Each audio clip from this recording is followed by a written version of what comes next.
अस्सलाम वालेकुम guys, welcome to back. बिस्मिल्लाहिर्रहमानिर्रहीम।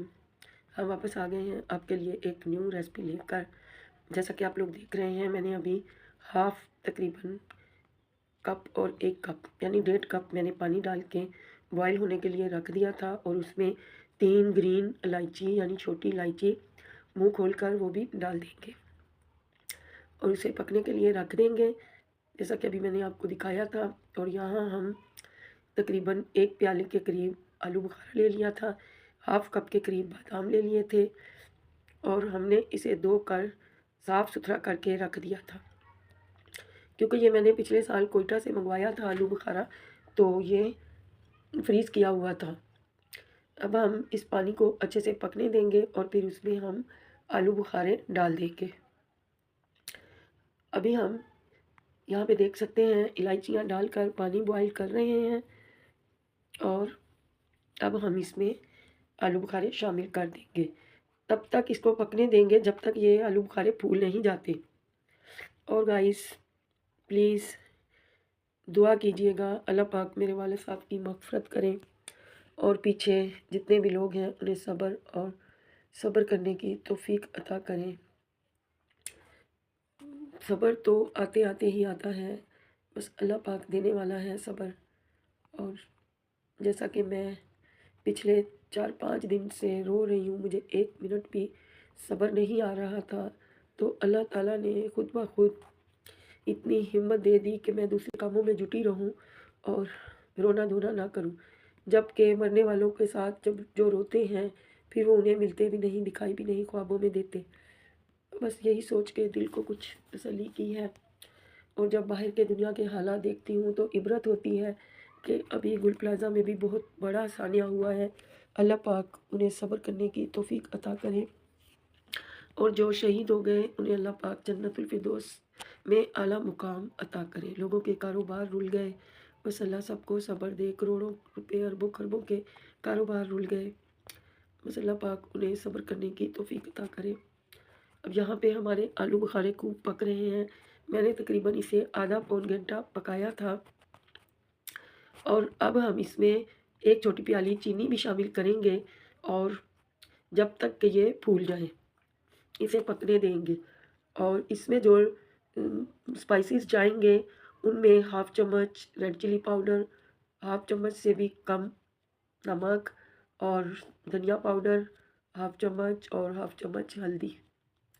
ये हम स्पाइसेस डालेंगे इसे हेल्दी करने के लिए। और अगर आप ना भी डालें तो कोई मसला नहीं, स्किप कर सकते हैं, और अगर डाल लें तो ज़रा इनकी जो है वो लाइफ बढ़ जाएगी। अभी मैंने इसमें स्पाइसेस भी ऐड कर दिए थे, चीनी भी 1 छोटी प्याली, या आप लोग हाफ़ कप कह लीजिए, वो भी मैंने डाल दी थी, और इसे पकने के लिए रख देंगे जब तक ये गाढ़ा ना हो जाए, थिक सा, बिल्कुल थिक सा अमेज़ा बन जाए। अब हमने इसमें चीनी भी शामिल कर दी है, और अभी हम इसे पकने रख देंगे। मैंने इसे खुद ब खुद पकने दिया। दूसरी तरफ मैंने 2 चपातियाँ बनाई थी और बिरयानी गरम की थी। इतने में मैं अपने काम करती रही, ये पकता रहा, बिल्कुल भी नीचे भी नहीं लगा, और ये अपने टाइम पे खुद तैयार हो गया। वीडियो मैंने खोल दी थी और इसको इसकी अपनी मौजों में पकने दिया। इतना कोई टेस्टी, इतनी कोई आलू बुखारे की ये चटनी बनकर तैयार हुई थी। और आप अगर चाहें तो इसमें, जैसे आपने हाफ़ कप बादाम डाले हैं, आप इसके साथ 2 चम्मच बड़े चारों मग्ज़ भी डाल सकते हैं। मेरे पास आज अवेलेबल नहीं थे तो मैंने नहीं डाले। अदरवाइज़ आप लोगों की मर्ज़ी पे डिपेंड करता है, अगर आपको पसंद है तो आप डाल दीजिए। क्योंकि मैं तो खुद 8-10 दिन तो मैंने व्लॉग नहीं किया, तो जिसकी वजह से कुछ चीज़ें इनफ़ थी, ख़त्म थी, तो बस मन ही नहीं हो रहा कि मँगवाऊँ, करूँ। बस इसी उसमें, क्योंकि मुझे दोबारा फिर जाना है, तो मैं तो कोशिश यही करूँगी कि अपनी वीडियोज़ जल्दी-जल्दी कंप्लीट कर लूँ, तो वरना फिर यूट्यूब नाराज़ हो जाता है। मैंने अपने वाले साहब के जो 3 वीडियो दिए थे, माशाल्लाह आप लोगों ने उसे लाइक भी किया और देखा भी, थैंक यू सो मच। और अब हमारी ये आलू बुखारा चटनी तैयार हो रही है। अब देख सकते हैं ब्लैक में वाइट बादाम नज़र आ रहे हैं। तो गाइस, आप लोग भी ज़रूर बनाकर देखिएगा। आप इसे 15-20 दिन के लिए, बल्कि महीने के लिए फ्रिज में रख सकते हैं। ये ख़राब नहीं होती। और गाइस इस स्टेज पर आकर आपने 2 चम्मच सिरका ज़रूर ऐड करना है। सिरका प्रिजर्वेटिव है और मैं भूल गई डालना बिल्कुल भी। अब मैं दोबारा से उस जार में, जिस जैम वाले जार में निकाला था, मैं दोबारा उसे कढ़ाई में डाल करके गरम करूँगी और 2 चम्मच उसमें सिरका ज़रूर ऐड करूँगी। सिरके से इसकी लाइफ़ बढ़ जाएगी और ये ख़राब बिल्कुल भी नहीं होगा। मैं इन टाइम पे ना जाने कैसे भूल गई, जबकि सिरका पास में ही पड़ा हुआ था। तो आप लोग ये स्किप मत कीजिएगा, सिरका लाज़मी डालिएगा। एक तो इतनी सर्दी लगी है, तबीयत भी ठीक नहीं, और मैंने जो है ऐसे ही वीडियो बनाई है। ना तो टेम्परेचर मुझे छोड़ रहा है और ना ही खांसी ज़ुकाम। बहुत टैबलेट खाई हैं, बस जब दिल में सदमा होता है तो फिर बुखार कहाँ छोड़ता है। बस आप लोग भी मेरी सेहत के लिए दुआ कीजिएगा और इतनी हिम्मत हो कि मैं अपने काम सरअंजाम दे सकूं। क्योंकि मेरे वाले साहब को बिल्कुल भी पसंद नहीं था कि मैं अपने फ़राइज़ अंजाम देने से घबराऊं या ना करूं वो काम। वो बहुत खुश होते थे और वो कहते थे कि आप अपना हर्ज मत करो, मैं ठीक हूँ, बस यही कहते थे, आप मत आओ। तो इसका यही मतलब था कि वो कहते थे आप अपने काम करो।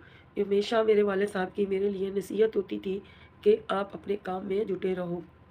तो गाइस ज़ाहिर है वो मेरे वाले साहब थे, मेरे लिए वो आला मुकाम रखते थे। मेरे दिल में, मेरे दिमाग में, आँखों में बस वाले साहब ही हैं। तो गाइस ज़ाहिर है अब आस्ता-आस्ता जाते-जाते ये यादें मद्धम पड़ेंगी, लेकिन कभी ख़त्म नहीं होंगी। आपके प्यारे जब आपसे बिछड़ जाते हैं तो फिर आपका क्या हाल होता है। जिनके साथ ये हुआ है उनसे पूछ कर देखिए। ये जिन पे बीतती है ये उनको ही पता होता है।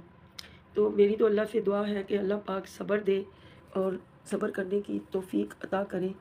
और हम, क्योंकि जो दुनिया में आया है उसे टाइम पर अपने वक्त पर वापस भी जाना है। जब ये बात हमें समझ आती है तो बहुत मुश्किल से ये बात समझ में आती है।